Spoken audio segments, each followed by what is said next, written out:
Martanin zuciya. Kun jin daɗin soyayya yarinyar nan da Abdul. Saboda idan muka je wajenta da shi, gaya mata nake ina son ta, kasan yana gefe kurma ne ba ji yake ba. Tunaninsa saƙonsa nake gaya mata, amma bai san kaina nake wasawa ba. Kasan kurma ne baya ji. Kawai gaya mata nake ina son ta, ina son ta. Kaina kawai nake saitawa.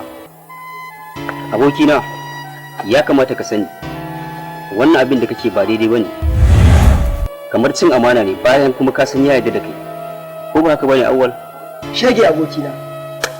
To wallahi baraka ji. Idan ni na samu wannan damar, wallahi sai ne mata barna kuma na ce shi ya aikata.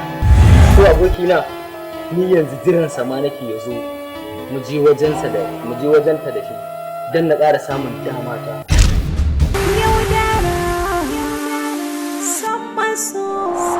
Shege abokina,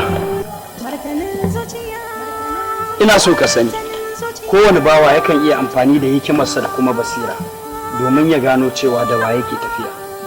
Ni ba kurma bane, ina jin ka duk abin da kake yi. Na yadda da kai kuma ka ci amana, amma ba komai. Duk faɗin zuciya Fatima masoyiya ta ce ta haƙiƙa. ke ɗaya. Haka ne Fatima?